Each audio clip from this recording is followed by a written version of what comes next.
Deretan fakta menarik Kota Bekasi pernah punya kerajaan segara pasir di Babelan. Kota Bekasi merupakan salah satu di Provinsi Jawa Barat. Nama kota ini merupakan daerah metropolitan yang ada di Jabodetabek dan menjadi kota satelit dengan jumlah penduduk 2.464.719 jiwa pada 2020. Kota Bekasi terus tumbuh dan berkembang menjadi tempat tinggal kaum urban dan sentra industri di Indonesia. Asal mula Kota Bekasi secara filosofis berasal dari kata Candrabaga. Candra berarti bulan dalam bahasa Jawa kuno, sama dengan kata sasi, dan baga berarti bagian. Jadi, secara etimologis, Candrabaga berarti bagian dari bulan. Kata Candrabaga berubah menjadi bagasasi, yang pengucapannya sering disingkat menjadi bagasi. Kata bagasi ini dalam pelafalan bahasa Belanda seringkali ditulis bacasi, kemudian berubah menjadi Bekasi hingga kini. Bekasi dikenal sebagai bumi patriot, yakni sebuah daerah yang dijaga oleh para pembela tanah air. Ada berbagai hal menarik tentang Bekasi, salah satunya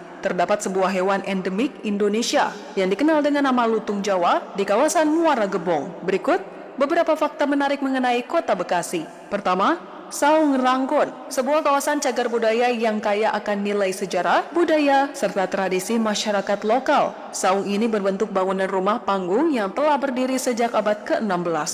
Saung Ranggon memiliki kisah masa lalu serta nilai sejarah yang penting bagi masyarakat. Saung ini ditemukan oleh seseorang bernama Raden Abbas pada 1821.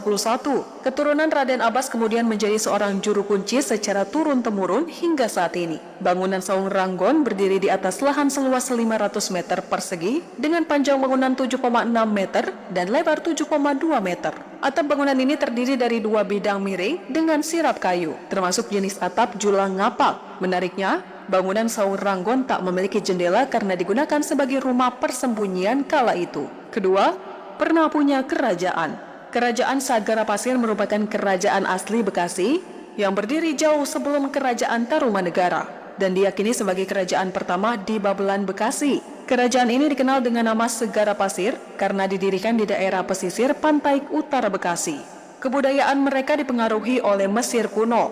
Hal ini bisa dilihat dari manik-manik yang banyak ditemukan di sekitar situs Buni. Keberadaan kerajaan Segara Pasir kemudian terdesak akibat dominasi yang dilakukan oleh kerajaan Tarumanegara. Akibat kalah perang, kerajaan Segara Pasir harus rela daerah kekuasaannya dijadikan pangkalan militer oleh kerajaan Tarumanegara. Pangkalan militer ini berfungsi untuk tempat penarikan pajak dan upeti dari setiap transaksi perdagangan serta kekayaan dari daerah taklukan kerajaan Tarumanegara. 3. Robin Hood lokal. Jika di luar negeri ada Robin Hood yang merampok untuk membantu masyarakat miskin, maka di Bekasi konon ada nama Entong Tolo. Sekitar awal 1900-an, mayoritas petani di Bekasi mencari nafkah di atas tanah partikelir. Sebagai balasan terhadap pengolahan tanah mereka, wajib membayar pajak kepada pemilik tanah. Bila tak mampu membayar pajak, petani akan dikenakan denda atau harus menghadap pengadilan. Situasi yang sulit ini pun menghadirkan perlawanan balik dari petani kepada pemilik tanah. Perlawanan ini tidak dilakukan secara terang-terangan, melainkan dalam bentuk perbanditan.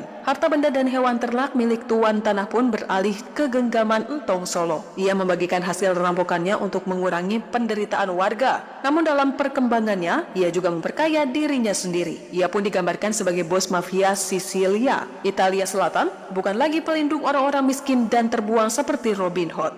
4. Kampung Jawara. Saat memasuki wilayah Bekasi paling utara, tepatnya Kecamatan Tambun, kita akan menemukan Menara Golok pada tiap batas kampung. Menara Golok ini berdiri kokoh sebagai simbol Kampung Gabus atau yang kerap dikenal sebagai Kampung Jawara. Suasana di Kampung Jawara masih dipenuhi dengan hamparan ladang dan sawah. Konon, nama Kampung Gabus diambil dari nama ikan gabus yang banyak berkembang di daerah Tambun. Dahulu, Kampung Gabus terkenal sebagai lumbung padi, lantaran kondisinya yang diapit oleh dua sungai utama, Kali Bekasi dan Kanal Bekasi Laut. Sejak itu, para Jawara mulai berdatangan dan tumbuh di Gabus.